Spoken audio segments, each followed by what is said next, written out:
Hello students, last period में बेटे अपने scalar multiple of the vector, before that equal vectors, opposite vectors, collinear vectors, coplanar vector अर्थात parallel vectors, anti parallel vectors, scalar multiple of a vector algebra में, addition of vector by triangle law, parallelogram law. चलो मेरे पास एक vector है, मैं subtraction of vectors की बात करता हूँ।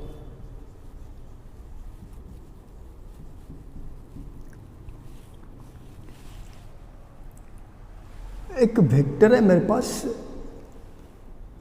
ए बी बार सपोज, और दूसरा कोई वेक्टर होगा ए सी बार, और इन दोनों का एडिशन आप कर सकते हैं। A B bar plus A C bar equal to, आपने पैरेललोग्राम कंप्लीट करना है और vector along the diagonal of a parallelogram हमने बोला था, ये वेक्टर आता है एडिशन। पर आज हमको एडिशन नहीं करना है, हमको subtraction of this two vectors करना है। ए B bar minus A C बार, ये एडिशन हो गया, इसको आप पॉइंट डी बोलते हैं, और A D bar is the addition of A B bar plus A C bar पे पैरेललोग्राम लॉ आप पढ़ चुके थे। आज हमको subtraction of this two vectors करना होगा, ए बी बार माइनस ए सी। तो क्या मैं इसको ऐसे लिख सकता हूँ, A B bar plus in bracket minus A C bar कर।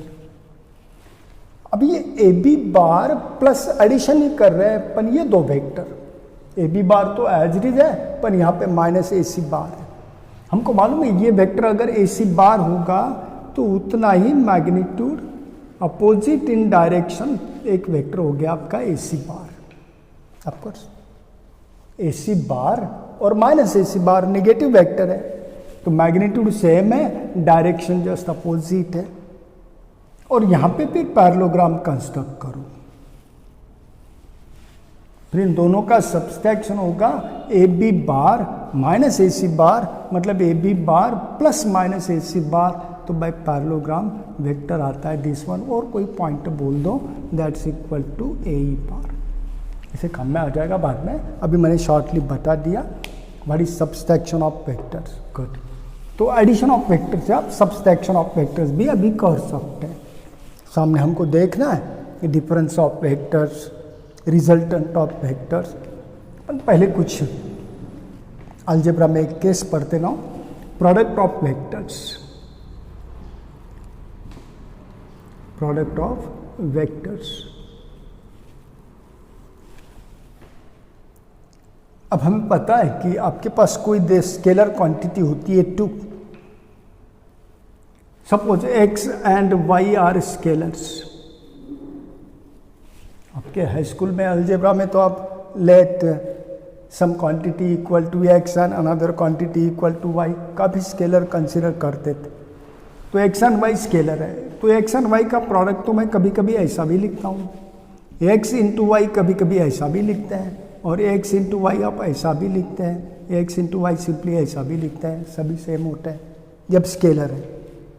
पर जब ये वेक्टर बन जाते हैं तो इनके प्रोडक्ट के मीनिंग चेंज होते हैं, इनको तो कोई मीनिंग ही नहीं होता है। तो इसका और इसका मीनिंग अलग होता है, दोनों के दो डेफिनेशन है। ऐसा जब प्रोडक्ट करते हैं वेक्टर में, इसको बोलते हैं डॉट प्रोडक्ट, और जब क्रॉस सिंबल होता है प्रोडक्ट का तो इसको बोलते हैं क्रॉस प्रोडक्ट ऑफ वेक्टर। देखते हैं what is mean by dot product and cross product of two vectors by definition. तो प्रोडक्ट में मैं पहला केस लिखता हूं, dot product of two vectors. इसको कभी कभी स्केलार प्रोडक्ट भी बोलते हैं।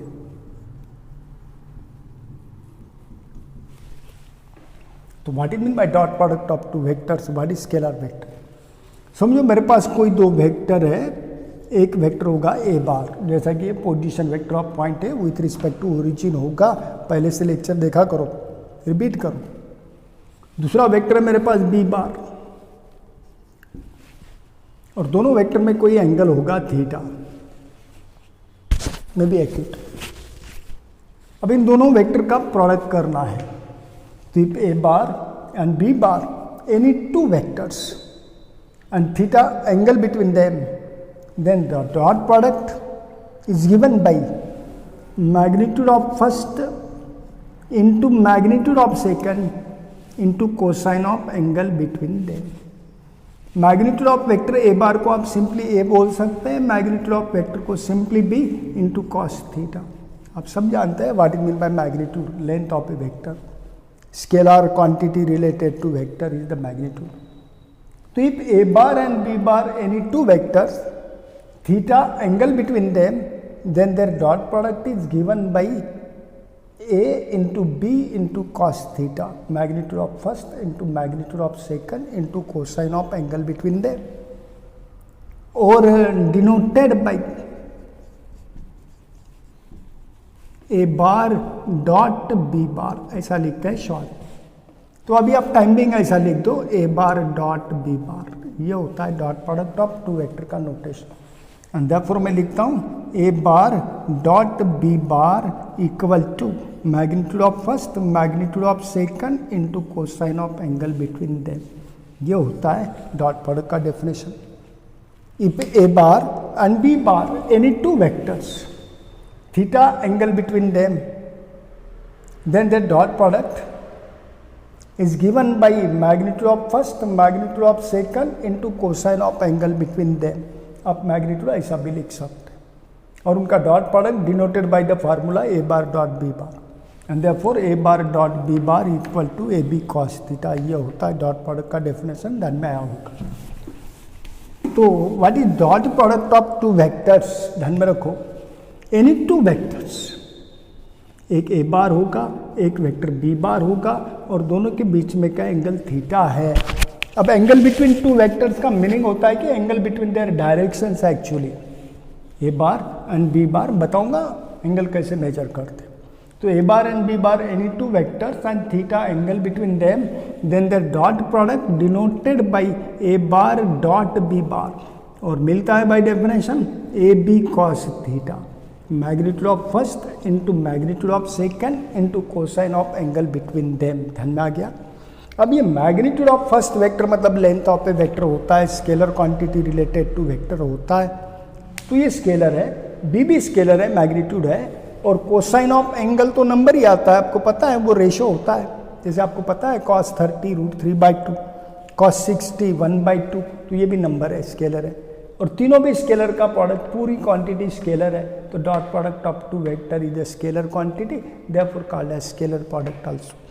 Dot product of two vectors is a scalar quantity. बेटा फिजिक्स में ये वेक्टर थोड़ा मस्त है, मैक्सिमम टॉपिक के प्रॉब्लम वेक्टर फॉर्म से होते हैं, ध्यान रखो। तो what is mean by dot product of two vectors, how to find, पता चल गया। तो ए bar and B bar any two vectors, their dot product denoted by A bar dot B bar, बीच में थोड़ा डॉट लिखना है, and given by magnitude of first into magnitude of second into cosine of angle between them. और ये पूरा quantity scalar quantity है, therefore dot product का प्रॉपर्टी भी आप लिख सकते हैं, dot product of two vectors is a scalar quantity.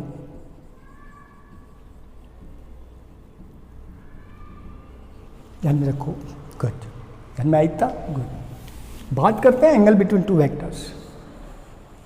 मैंने बोला एक वेक्टर ऐसे होगा बी बार, और एक वेक्टर ऐसे होगा ए बार। इसका टेल हेड यहाँ पे है ए बार का, और बी बार का टेल यहाँ पे। अब इनके बीच में का एंगल पूछा in between A bar and B bar, तो आप इतना लिख दोगे नॉट। आपको क्या करना होगा, किसी वेक्टर ए बार का इक्वल मैग्नीट्यूड और सेम डायरेक्शन का वेक्टर यहाँ पे कंसीडर करना होगा। तो ये दोनों वेक्टर इक्वल हो गए, तो इसको भी आप ए बार बोल सकते हैं, और दोनों के बीच में का एंगल ये होगा, नॉट दिस। ये ध्यान में रखो, दोनों वेक्टर को इनिशिएटिंग होने चाहिए to measure the angle between them. यहाँ पे कोई इनिशिएटिंग नहीं है, एक आके यहाँ पे टर्मिनेट हो रहा है, वहाँ से दूसरा स्टार्ट हो रहा है।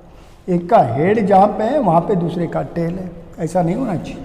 दोनों एक ही पॉइंट से स्टार्ट होने चाहिए टू फाइंड द एंगल। ध्यान में आया होगा थोड़ा। गुड। एक वेक्टर इधर होगा ए बार और एक वेक्टर इधर है बी बार, दोनों के बीच में क्या एंगल बताओ, तो क्या इतना एंगल होगा? नॉट दैट, दोनों एक ही पॉइंट से स्टार्ट होने चाहिए।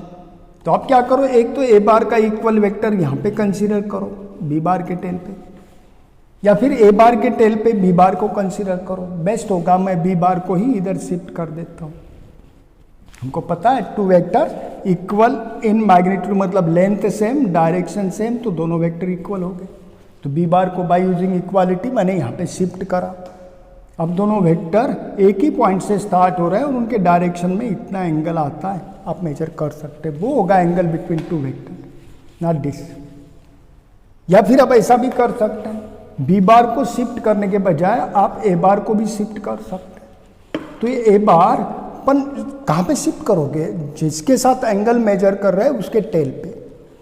तो इसे ए बार को ऐसे शिफ्ट कर दो, सेम मैग्नीट्यूड और सेम डायरेक्शन का वेक्टर मैंने कंसीडर किया इधर, ये होगा आपका वेक्टर ए बार नाउ।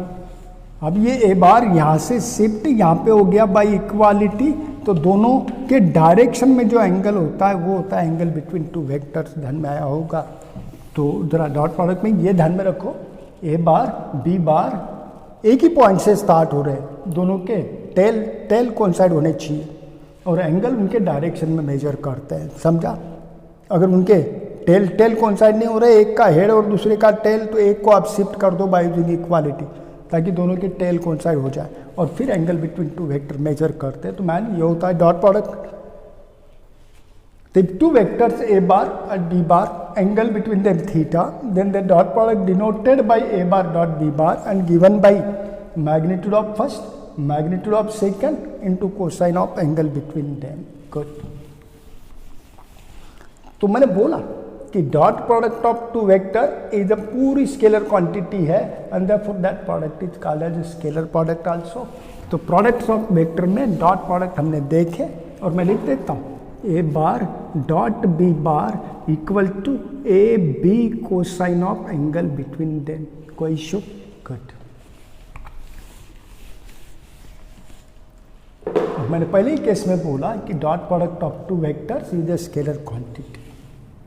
बात करते हैं, if A bar is perpendicular to vector B bar, दो वेक्टर अगर परपेंडिकुलर है, ये जो ए बार था और ये बी बार मैंने अभी ऐसे बताया था, दोनों के बीच में एंगल थीटा, पर अब ये बी बार ऐसे चला जाता है तो ये वेक्टर परपेंडिकुलर हो गया और दोनों के बीच में angle theta equal to 90 degree आएगा। तो ए bar is perpendicular to B bar, therefore theta equal to 90 degree. अब उनका डॉट प्रोडक्ट करते हैं, तो ए bar dot B bar equal to magnitude of first, magnitude of second, cosine of angle between them. A B और cosine of angle between them कितना था? 90 degree, और हमको पता है cos 90 इक्वल टू 0 आता है, तो उसका प्रोडक्ट कितना होगा? 0। Two vectors perpendicular then their dot product equal to 0। तो अगेन एक प्रॉपर्टी पता हो गया, if A bar perpendicular to B bar then their dot product A bar dot B bar equal to 0 होता है। दो वेक्टर्स अगर परपेंडिकुलर है तो उनका डॉट प्रोडक्ट कितना आता है स्टूडेंट्स? 0, ध्यान में रखो। एंड वाइस वर्सा भी बोल सकते हैं, दो वेक्टर का डॉट प्रोडक्ट अगर 0 आ गया तो समझना है कि वेक्टर्स परपेंडिकुलर होते हैं। कभी न्यूमेरिकल्स भी होते हैं मेरे पास, show that the vectors are perpendicular, या फिर दो वेक्टर देते हैं और आपको ऑप्शन में पूछेंगे vectors are parallel, vectors are perpendicular, vectors are collinear वगैरह वगैरह। तो ध्यान में रखो, अगर दो वेक्टर का डॉट प्रोडक्ट 0 आता है तो वेक्टर्स परपेंडिकुलर होते हैं एंड वाइस वर्सा, मतलब दो वेक्टर अगर परपेंडिकुलर है तो उनका डॉट प्रोडक्ट कितना आता है? 0। गुड, ये भी एक प्रॉपर्टी था। और मैंने बोला dot product of two vector scalar product होता है, देयरफॉर उसको स्केलर प्रोडक्ट भी बोलते हैं। ये property first, dot product of two vector is a scalar quantity, therefore called as a scalar product. और dot product of two perpendicular vector 0 आता है, ये भी आपको पता हो गया। गुड। मेरे पास और एक केस है, if two vectors A bar and B bar are parallels, दोनों वेक्टर सपोज पैरेलल है, और दो वेक्टर पैरेलल है तो उनके बीच में का एंगल कितना आएगा, 0 डिग्री। एक वेक्टर ए बार है और दूसरा वेक्टर बी बार है और दोनों पैरेलल है। और पैरेलल का मतलब पैरेलल होंगे या एंटी पैरेलल होंगे, नो प्रॉब्लम, या फिर कोलिनियर भी हो सकते हैं, ए बार और ये बी बार, मीनिंग एक ही होता है। तो वेक्टर्स आर पैरेलल का ही मतलब होता है वेक्टर्स आर कोलिनियर। अब वेक्टर्स अगर कोलिनियर होता है तो उनके बीच में एंगल कितना आएगा, 0। And then their dot product A bar dot B bar equal to by definition A B cosine of angle between them होता है थीटा। यहाँ पे लिखूंगा A B cosine of angle between them कितना था, 0, और कॉस 0 इक्वल टू 1 आता है तो A B into 1 that's equal to A B आता है। तो if two vectors are parallel then their dot product equal to product of their magnitudes, their dot product equal to product of their magnitudes होता है। ध्यान में आ गया। तो प्रॉपर्टी थर्ड में मैं लिखूंगा if two vectors parallel, A bar parallel to B bar, that implies their dot product a bar dot a bar equal to magnitude का स्क्वायर a स्क्वायर। समझे? Sorry, a bar dot b bar equal to product of their magnitudes a b, ये ध्यान में रखो। तो if two vectors perpendicular their dot product 0, if two vectors parallel their dot product equal to product of their magnitude, simply इतना लिखना है a into b। उसके कुछ कॉरोलरी बनते हैं। एक वेक्टर ए बार और उसका डॉट प्रोडक्ट हमने ए बार से ही करा, तो magnitude of first, magnitude of second and cosine of angle between them, तो ए बार में एंगल कितना होगा, 0, तो यहाँ पे होगा कॉस 0। अगेन कॉस 0 1 आता है तो A into A equal to A square ही होगा। सिमिलरली आप लिख सकते हैं B bar dot B bar equal to B square, C bar dot C bar equal to C square, मतलब मैग्नीट्यूड दी स्क्वायर। क्लियर? तो ये कुछ प्रॉपर्टी होती है if two vectors are parallel, two vectors perpendicular. और एक बात हमको बताना है, आपने कभी लिखा ए बार डॉट ए बार, तो क्या इसको आप ए बार दी स्क्वायर भी तो बोल सकते हैं, पर A bar dot A bar equal to A square ही आता है। अभी आपने लिखा ए इंटू कॉस 0 मतलब ए स्क्वायर इंटू कॉस 0 मतलब ए स्क्वायर इंटू 1 मतलब ए स्क्वायर। तो ध्यान में रखो vector the square equal to vector dot vector और vector dot vector equal to simply magnitude the square. ये रिलेशन मस्त है कि हमको सामने modulus of A bar minus B bar करना होगा, modulus of A bar plus B bar करना होगा, जो फिजिक्स में बड़ा अप्लीकेबल है। Difference in the velocity, resultant of velocity और कई चीज़ें, काफ़ी फिजिकल क्वांटिटी में डिफरेंस और एडिशन लेना होता है, तो ये फंडामेंटल काम में आता है। जैसे मैंने लिखा modulus of A bar minus B bar, मतलब ये सबस्ट्रैक्शन ऑफ टू वेक्टर्स है। और आज हमने देखा subtraction of two vector is a vector, और यहाँ पे मैग्नीट्यूड ऑफ वेक्टर है, और मैग्नीट्यूड ऑफ वेक्टर का हम कुछ नहीं कर सकते, तो मैंने मैग्नीट्यूड दी स्क्वायर करा। और आपको पता है magnitude the square equal to vector dot vector होगा, तो यहाँ पे a bar minus B bar dot A bar minus B bar लिख सकते हैं। फिर आप डिस्ट्रीब्यूटिविटी वगैरह अप्लाई करो और फिर आपका प्रूफ आपको मिल जाएगा। तो ये प्रॉपर्टी थोड़ा ध्यान में रखना होगा, इसी का ही रिजल्ट था। ए बार डॉट ए बार के बजाय मैंने लिखा ए बार स्क्वायर मतलब ए बार डॉट ए बार, और a bar dot A bar equal to A square आता है।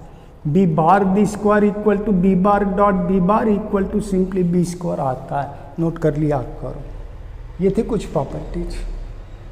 आज हमको देखना है और एक स्पेशल केस आपने कभी पढ़ा,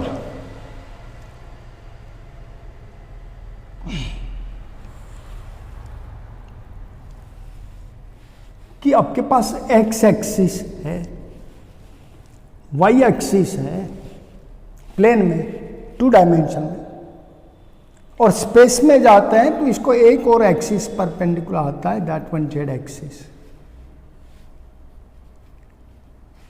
जिसको coordinate axes which are mutually perpendicular आप ही बोलते हैं। X axis Y axis X Y plane में है, और इनको एक third axis Z axis perpendicular होता है, अर्थात ये तीनों म्यूचुअली परपेंडिकुलर। भाई हमको बताओ, ये एक लाइन सेगमेंट दिख रहा है और उसको डायरेक्शन है।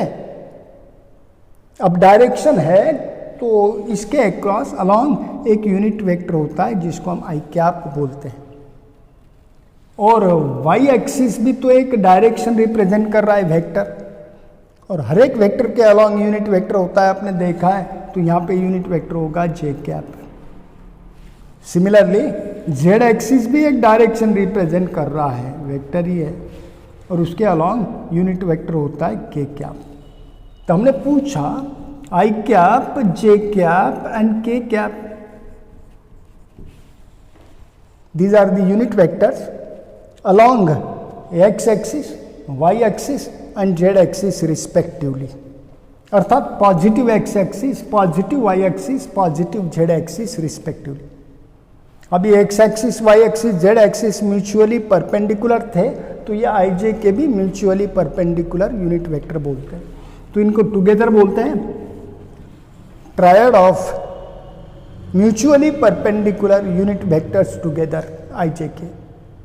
तो what is i cap, j cap, k cap, ध्यान में रखना होगा।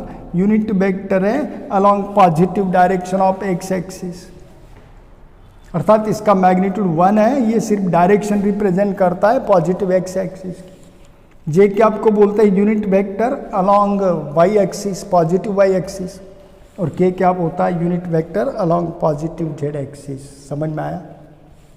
अब हमको अभी देखा इधर होगा positive x axis, positive y axis, positive z axis, unit vector i cap, unit vector j cap, unit vector k cap. अब हमको पूछा i cap dot j cap. हमको पता है two vectors is perpendicular, their dot product equal to 0। तो आई cap और j cap भी तो परपेंडिकुलर है, तो उनका डॉट प्रोडक्ट कितना आएगा? 0। सिमिलरली जे कैप डॉट के कैप, ये भी तो दोनों परपेंडिकुलर है। मैंने बोला था आई cap, j cap, k cap triad of mutually perpendicular vector, तो इनका भी डॉट प्रोडक्ट 0 आएगा। और मैंने लिखा के कैप डॉट आई कैप, तो ये भी डॉट प्रोडक्ट कितना आएगा? 0। तो आई dot j, j dot k dot I equal to 0। ध्यान में रखो, काम पड़ता है। तो कोई भी दो वेक्टर्स अगर परपेंडिकुलर है तो उनका डॉट प्रोडक्ट 0 ही आता है, मे बी यूनिट वेक्टर्स। ध्यान में रखो। तो आई डॉट जे, जे डॉट जे, के dot I dot J dot k dot I equal to 0 होता है। कोई प्रॉब्लम? गुड। अब मैं बात कर रहा हूं आई कैप डॉट आई कैप, दोनों वेक्टर है, उनका डॉट प्रोडक्ट करना है। और हमको पता है ए बार डॉट ए बार, अभी कहीं लिखा था a bar dot A bar equal to magnitude the square. तो यहाँ पे बताओ i cap dot i cap equal to magnitude of i cap the square होगा, पर आई कैप यूनिट वेक्टर है तो उसका मैग्नीट्यूड कितना होता है? 1 डी स्क्वायर, और 1 डी स्क्वायर 1 ही आता है। सिमिलरली जे कैप डॉट जे कैप कितना होगा? मैग्नीट्यूड दी स्क्वायर, और जे कैप का मैग्नीट्यूड होता है 1 दी स्क्वायर, और 1 दी स्क्वायर 1 ही आता है। के कैप डॉट के कैप भी कितना होगा बेटा? 1 दी स्क्वायर, दैट्स इक्वल टू 1। तो ध्यान में रखो dot product I dot j, cap लगा दो, जे डॉट के डॉट आई, और सभी के वैल्यू आते हैं 0। और बोला आई dot i cap, j cap dot j cap और के कैप डॉट के कैप, और सभी के वैल्यू कितने आता है? 1। ध्यान में रखना होंगे, रिजल्ट काफ़ी काम में आते हैं इन problems. I dot i 1, j dot j 1, k dot k 1, और i dot j, j dot k dot i all equal to 0। ये होता है डॉट प्रोडक्ट इन शॉर्ट। कोई प्रॉब्लम? गुड।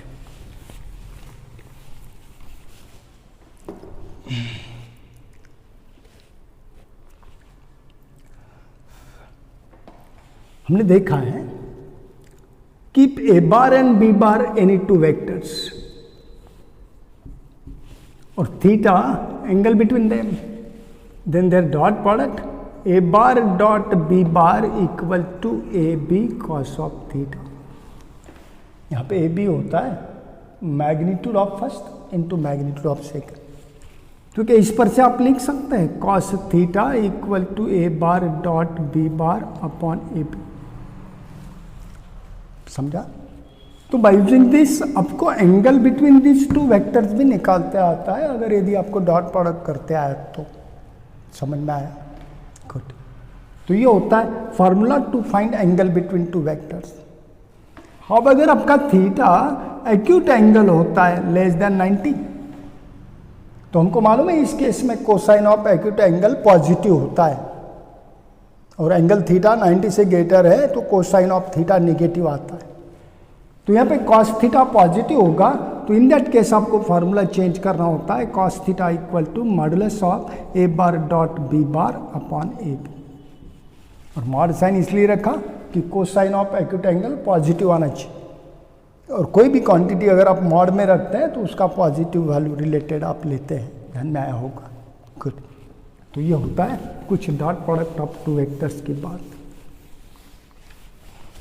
प्रॉपर्टीज वगैरह नोट करो और बराबर पढ़ो। सामने चले cross product of two vectors number 2।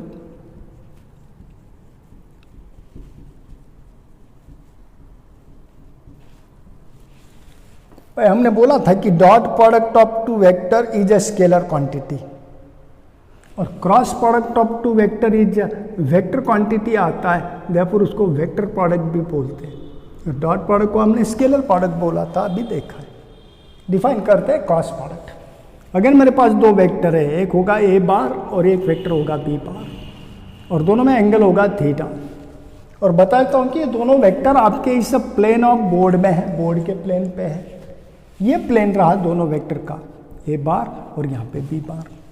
इस प्लेन में ध्यान में रखो, यहाँ पे कुछ काम आता है, मैं यहाँ पे लिख देता हूँ। एक वेक्टर ए बार है और दूसरा वेक्टर आपके पास बी बार है, और दोनों में एंगल थीटा है, और ये दोनों vectors A bar and B bar इस प्लेन में है, और एक ही प्लेन में। और दो वेक्टर जनरली एक प्लेन में आते ही है, ये होंगे, सबका एक ही प्लेन होता है दोनों का। अब इनका क्रॉस प्रोडक्ट डिफाइन करना है, तो cross product of two vectors A bar and B bar is given by magnitude of first, magnitude of second, और मैग्नीट्यूड का प्रोडक्ट मतलब स्केलर का प्रोडक्ट होता है, साइन की जरूरी नहीं, प्रोडक्ट ही ये भी मतलब magnitude of first, magnitude of second into sine of angle between them, दोनों के बीच में का क्या लेना होता है, साइन रेशियो। डॉट प्रोडक्ट में कोसाइन ऑफ एंगल होता है, पर साथ में मल्टीपल में लिखते हैं एन कैप, और कैप है इसका मतलब यूनिट वेक्टर है, मैंने एन कैप से रिप्रेजेंट किया, और यहाँ पे एन कैप होता है unit vector perpendicular to A bar and B bar both, दोनों को भी परपेंडिकुलर, और दोनों को भी परपेंडिकुलर आ रहा है मतलब दोनों के प्लेन को परपेंडिकुलर होगा, एक तो इधर होगा या इनवर्ड होगा।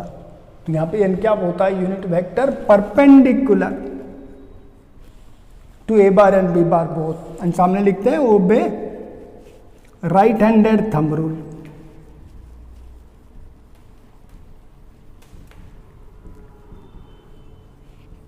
Right handed thumb rule follow करता है, and denoted by a bar cross b बार।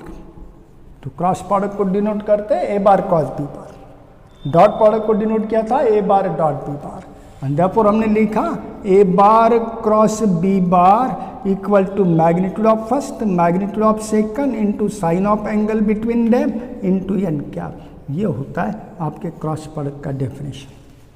यहाँ पे एन कैप क्या होता है, तो unit vector perpendicular to the plane of A bar and B bar, या फिर perpendicular to A bar and B bar both, and obey right handed thumb rule. अब क्या होता है राइट हैंडेड थंब रूल, तो आपने कभी हाई स्कूल में पढ़े थे, स्क्रू रूल, थंब रूल।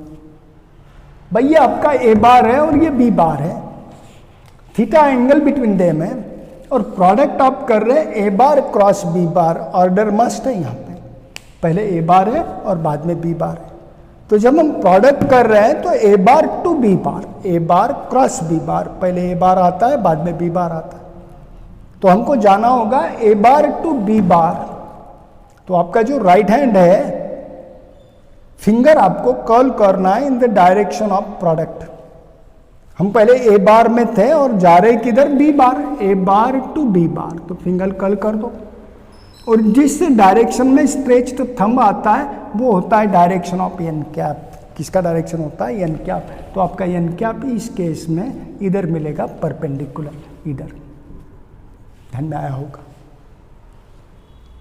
तो cross product of two vector A bar and B bar, that is a bar cross b bar, equal to magnitude of first, magnitude of second, sine of angle between them into n cap, where n cap unit vector perpendicular to both the vectors in product, मतलब perpendicular to the plane of A bar and B bar both, and obey right handed thumb rule. A bar cross b bar, तो finger curl करना है first vector to second, a bar cross b bar, a bar से लेके B bar पे चलेंगे, और जिस direction में आपका थंब आता है वो होती है डायरेक्शन ऑफ एन कैप। समझा? अब समझो इसी प्रॉब्लम में हमने ऐसा करा होता, a bar cross b bar equal to इतना ही आया, a b sine of theta into n cap, और यदि हमने बी बार क्रॉस ए बार करा होता तो पहले वेक्टर कौन सा है? बी बार, तो आपके फिंगर कर्व करोगे in the direction of b bar, कर लिया। और बाद में वेक्टर ए बार, तो हमको बी बार टू ए बार आना था, तो मेरे फिंगर पहले बी बार और फिर ए बार की तरफ कर्ल करो, तो थंब आपका इस डायरेक्शन में होता है, इनवर्ड। तो यहाँ पे एन कैप का डायरेक्शन अंदर आया होता, तो यहाँ पे मैंने लिखा होता फर्स्ट वेक्टर का मैग्नीट्यूड बी, सेकंड वेक्टर का magnitude a, sine of angle between them into n cap. अब एन कैप का डायरेक्शन यहाँ पे कैसे होगा? इनवर्ड। अब ये बाहर के वेक्टर को अगर प्लस एन कैप बोला तो अपोजिट डायरेक्शन के वेक्टर को क्या बोलोगे? Minus n cap. आपको पता है, तो ध्यान में होगा एन कैप का केस। तो ये होता है बेटे cross product of two vector. और cross product of two vector कैसे मिला, तो ध्यान में आया होगा डेफिनेशन। दोबारा बताता हूँ, मेरे पास एक वेक्टर है ए बार, दूसरा वेक्टर होगा बी बार, दोनों में एंगल है थीटा, और हमको बोला cross product of this two vectors A bar cross b bar. तो बाय डेफिनेशन होता है magnitude of first, magnitude of second into sine of angle between them into n cap. यहाँ पे एन कैप होता है unit vector perpendicular to both the vectors in product, या perpendicular vector unit vector perpendicular to the plane of both the vectors. इनके plane को perpendicular होना चाहिए। यहाँ पे एक एडवर्ड होगा आउटवर्ड, या इधर इनवर्ड होगा या आउटवर्ड होगा। तो what is n cap? Unit vector perpendicular to both the vectors in product, या बोल सकते हैं perpendicular to the plane of both the vectors in product, and obey right handed thumb rule. अब thumb rule कैसे apply करना है कि आपको ए बार क्रॉस बी बार करना है। फर्स्ट वेक्टर ए बार है ऑर्डर में, और सेकंड वेक्टर बी बार, तो आपको प्रोडक्ट भी ए बार टू बी बार जाना होगा। तो ए बार यहाँ पे है और बी बार पे जाओगे, तो finger in the direction of second vector curl करो। पहले फर्स्ट का अलोंग स्ट्रेच करो एंड देन कर्ल करो इन the direction of second vector क्या टूवर्ड्स द सेकंड वेक्टर। जिधर थंब स्ट्रेच होता है वो डायरेक्शन होती है एन कैप की। तो यहाँ पे ए बार क्रॉस बी बार ये डायरेक्शन हो रहा है, तो थंब होगा आउटवर्ड, तो आपके एन कैप का डायरेक्शन होगा आउटवर्ड। फिगर में मैं ऐसे बताता हूँ, समझे? और अगर ए बार ऐसे होता और बी बार नीचे होता तो ए बार क्रॉस बी बार इधर होता, तो एन कैप का डायरेक्शन होता था इनवर्ड। ध्यान में रखो, तो n cap unit vector obey right handed thumb rule, सबके ध्यान में आया होगा। अब रही बात, ए मैग्नीट्यूड ऑफ फर्स्ट है, बी मैग्नीट्यूड ऑफ सेकंड है, sine of angle between them है, स्केलर क्वांटिटी है पूरी, साइन ऑफ एंगल रेशियो होता है, नंबर होता है, ये पूरा स्केलर है, और उसको यूनिट वेक्टर से मल्टीप्लाई किया तो सम स्केलर इनटू वेक्टर, तो पूरा क्वांटिटी वेक्टर आता है। समझा? जैसा हमने लिखा 5 इंटू आई कैप, तो ये वेक्टर ही तो है, यूनिट वेक्टर था आपके पास आई कैप सपोज, जिसका मैग्नीट्यूड कितना होगा 1, और उसको आपने 5 से मल्टीप्लाई किया तो उसका मैग्नीट्यूड 1, 2, 3, 4 और 5 आप सभी जानते हैं स्केलर मल्टीपल। तो इसको मैंने 5 से मल्टीप्लाई किया तो इसका मैग्नीट्यूड 5 टाइम्स हो गया, तो हमको दूसरा ही कोई वेक्टर मिला इतना बड़ा जिसका डायरेक्शन वही होगा जो आई कैप का था। इसको बोल सकते हैं आप ए बार वगैरह। समझा? तो मैंने बताओ ना, यहाँ पे भी तो यूनिट वेक्टर था, डायरेक्शन में कैसा था? Perpendicular to the plane of A bar and B bar, और राइट हैंडेड रूल फॉलो करता है। तो ये भी एक वेक्टर हो गया जिसका मैग्नीट्यूड है ए बी साइन थीटा, और डायरेक्शन कौन देगा, एन क्या, जैसे यूनिट वेक्टर को 5 से मल्टीप्लाई किया। तो ये जो पूरा वेक्टर मिला उसका मैग्नीट्यूड यही तो होता है स्केलर, और ये यूनिट वेक्टर को मैग्नीट्यूड 1 ही होता है, तो ये क्या रिप्रेजेंट करता है, डायरेक्शन। तो यहाँ पे भी वेक्टर मिला जिसका magnitude a b sine theta है और एन क्या उसका डायरेक्शन होता है। तो cross product of two vector, एक वेक्टर मिलता है in the direction of n cap, इसका ही मतलब cross product of two vector is a vector perpendicular to both the vectors. तो ध्यान में रखना होगा, cross product of two vectors is a vector perpendicular to both the vectors। कौन से both the vectors? तो vectors in product, दोनों vector को परपेंडिकुलर होता है, और डायरेक्शन तो आपको पता चल गई। तो ये था बेटे cross product of two vectors. कुछ प्रॉपर्टीज देखते हैं, तो मैंने अभी लिखा a bar cross b bar equal to magnitude of first magnitude of second into sine of angle between them, और इंटू में होगा एन क्या। ये था ए बार, ये था बी बार, दोनों में एंगल था थीटा, और ए बार क्रॉस बी बार करा तो एन कैप का डायरेक्शन आउटवर्ड हो गया, आपको पता आया होगा। प्रॉपर्टी फर्स्ट मैंने बोला कि cross product of two vector करने के बाद ये क्वांटिटी स्केलर है पर ये वेक्टर है, तो cross product of two vector is a vector quantity. दो वेक्टर का क्रॉस प्रोडक्ट वेक्टर क्वांटिटी आती है। Property second, if two vectors A bar perpendicular to B bar होगा तो दोनों में एंगल कितना आएगा मैम, 90 डिग्री।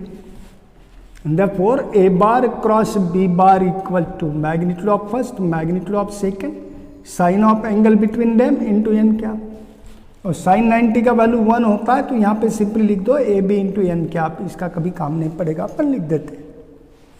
अब प्रॉपर्टी थर्ड की बात करते हैं, two vectors parallel, A bar parallel to B bar होंगे, एंटी पैरेलल भी, मतलब कोलिनियर है, a bar collinear to B bar. अब दो वेक्टर कोलिनियर होते हैं तो दोनों में एंगल कितना होता है, 0 डिग्री। फिर उनका cross product A bar cross b bar equal to A b sine of theta का वैल्यू कितना हुआ, 0 इंटू एन कैप, और साइन 0 कितना आता है, 0, तो 0 into a b 0 into n cap होगा, और 0 इंटू यूनिट वेक्टर, 0 तो मैग्नीट्यूड है स्केलर क्वांटिटी पर यहाँ पे वेक्टर है, तो ये हो गया स्केलर मल्टीपल ऑफ वेक्टर पर स्केलर 0 हो रहा है, तो इसको बोलते हैं जीरो वेक्टर। क्या बोलते हैं बेटा, तो cross product of two collinear vector is a zero vector, ये प्रॉपर्टी ध्यान में रखो। तो मैं अब यहाँ पे लिखता हूँ property third, if vector theta अगर 90 डिग्री होता है तो ए bar cross b bar equal to, अभी कितना आया था, ए बी इंटू एन क्या, और property third theta equal to 0, मतलब टू वेक्टर्स कोलिनियर है तो ए bar cross b bar equal to 0 vector आया था। ध्यान में आया, देखते हैं कुछ। अभी आपने देखे थे unit vectors i cap j cap k cap, हमको बताओ i cap cross j cap कितना आएगा। आई कैप होता है unit vector along x axis और जे कैप होता है unit vector along y axis, दोनों में एंगल कितना है 90, दोनों परपेंडिकुलर है, और दो वेक्टर अगर परपेंडिकुलर होते हैं तो उनका क्रॉस प्रोडक्ट 0 नहीं होता है, उनका डॉट प्रोडक्ट 0 होता है। क्रॉस प्रोडक्ट आता है magnitude of first magnitude of second into unit vector perpendicular to both the vectors in product. तो मैग्नीट्यूड ऑफ फर्स्ट होगा 1, मैग्नीट्यूड ऑफ सेकंड भी होगा 1, क्योंकि दोनों भी यूनिट वेक्टर है। Sine of angle between them तो 90 है, साइन 91 होता है, यहाँ पे लिखना ये भी है, इनटू एन कैप। अब इन दोनों को परपेंडिकुलर, तो आई जे और दोनों को परपेंडिकुलर होता है के कैप, तो यहाँ पे मैंने लिखना होगा आई क्रॉस जे इक्वल टू के कैप। सिमिलरली जे क्रॉस के करा तो कितना मिलना चाहिए, ये जे रहा और के यहाँ पे, और जे क्रॉस के करोगे तो हमको आई कैप मिलता है, और के क्रॉस आई करा तो आपको जे कैप मिलता है। ये ध्यान में रखो। शॉर्टली इसको ध्यान में रखने के लिए आप ऐसे बनाते हैं, आई कैप, यहाँ पे जे कैप और यहाँ पे के कैप, डायरेक्शन सेम होनी चाहिए। तो आई क्रॉस जे इक्वल टू के आता है, जे क्रॉस के इक्वल टू आई आता है और के क्रॉस आई इक्वल टू जे आता है। आई क्रॉस जे के आता है, जे क्रॉस के इक्वल टू आई आता है और के क्रॉस आई इक्वल टू जे आता है। ध्यान में रखो। बात करते हैं आई क्रॉस आई कैप की। अब मैंने बोला आई और आई में एंगल कितना है? 0, और दोनों वेक्टर में एंगल 0 है, मतलब वो कोलिनियर होते हैं, तो उनका क्रॉस प्रोडक्ट कितना होगा? 0। तो यहाँ पे भी आई क्रॉस आई कितना आएगा? 0। जे क्रॉस जे कैप, इनमें भी एंगल कितना आता है? 0, तो इनका भी क्रॉस प्रोडक्ट 0 होगा। के कैप क्रॉस के कैप, इनमें भी एंगल 0 आता है, तो इनका भी क्रॉस प्रोडक्ट 0 वेक्टर आता है। ध्यान में रखो। तो ये नोट करना है प्रॉपर। डॉट प्रोडक्ट और क्रॉस प्रोडक्ट के केसेस ये होते हैं मैम प्रोडक्ट ऑफ वेक्टर्स। थोड़ा पढ़ो अभी तक का पार्ट। नेक्स्ट पार्ट में हम एक्सप्लेन करते हैं कोऑर्डिनेट रिप्रेजेंटेशन ऑफ वेक्टर्स, और फिर देखते हैं उनका addition, subtraction, product and so on. तब तक पढ़ाई करो। All the best.